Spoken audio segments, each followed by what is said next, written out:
Nah, otomatis kalau kita blur, emosi dari objek yang kita foto itu lebih keluar gitu. Nah, daripada bingung, kita lihat yuk contohnya. Ini dia. Nah, di contoh foto ini terlihat seorang anak kecil sedang bermain balon tiup.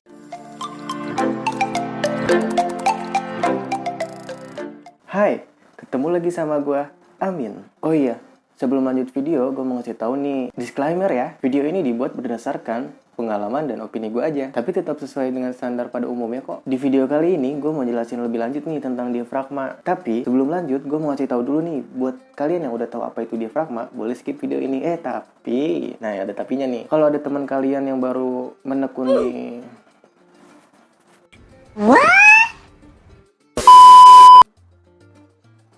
Tapi kalau kalian punya temen yang baru suka dengan fotografi, nah terus nanya-nanya ke kalian, apa sih diafragma? Nah, kalian daripada kalian ngomong panjang lebar, kalian suruh aja nonton video ini ya. Oke, balik ke topik. Jadi, diafragma itu merupakan besar kecilnya bukaan pada lensa kamera kalian.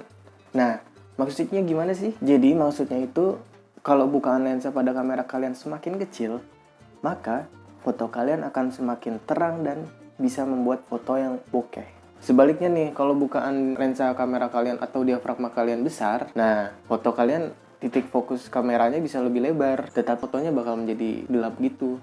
Daripada kalian bingung ngebayangin gimana ya fotonya, apa sih maksudnya gitu. Nah langsung kita lihat aja contohnya, ini dia. Jadi, di foto ini kita bisa lihat bahwa gambar menjadi gelap. Akan tetapi, ketika objek dalam foto tersebut menjadi fokus, bukan? Ini saya menggunakan diafragma besar, sehingga hasil foto titik fokusnya menjadi lebih lebar, tetapi menjadi lebih gelap fotonya. Yuk simak foto kedua. Nah, ini dia nih foto kedua. Di foto ini, kita bisa lihat bahwa gambar menjadi terang, tapi fokusnya hanya kepada objek mobilnya saja. Kedua objek di dekat mobil menjadi blur. Inilah contoh penggunaan diafragma kecil. Nah, gimana teman-teman? Setelah lihat kedua foto tadi, jadi lebih ngerti kan? Oh iya, kedua foto tadi, gue foto dengan menggunakan ISO dan shutter speed yang sama. Kenapa? Biar kelihatan aja perbedaannya gitu. Perbedaan dari diafragma besar dan kecil. Jadi kapan sih kita harus pakai diafragma besar? Dan kapan juga kita harus pakai diafragma kecil? Nah, ini gue punya saran pribadi dari gue ya. Jadi, kalau kalian mau foto menggunakan diafragma kecil itu ketika kalian mau memfoto dengan tema human interest. Karena dengan diafragma kecil, background di belakang orang itu jadi menjadi blur. Nah, otomatis kalau kita blur, emosi dari objek yang kita foto itu lebih keluar gitu. Nah, daripada bingung, kita lihat yuk contohnya. Ini dia. Nah, di contoh foto ini terlihat seorang anak kecil sedang bermain balon tiup. Dari foto tadi, backgroundnya blur, sehingga emosi bahagia dari anak kecil tersebut lebih terpancar. Nah, itu dia kenapa gue nyaranin menggunakan diafragma kecil untuk foto human interest. Jadi, emosi bahagia dari si anak kecil ketika lagi bermain balonnya itu lebih keluar gitu. Oh iya, foto tersebut gue ambil sebelum pandemi ya, jadi anak kecilnya nggak pakai masker. Nah, tadi kan kita udah bahas nih, kapan sih kita harus pakai diafragma kecil? Nah, sekarang kita bahas kapan kita pakai diafragma besar. Jadi, kita menggunakan diafragma besar itu ketika kita ingin foto landscape atau pemandangan. Kenapa? Karena dengan diafragma besar, titik fokusnya akan lebih lebar, jadi pemandangannya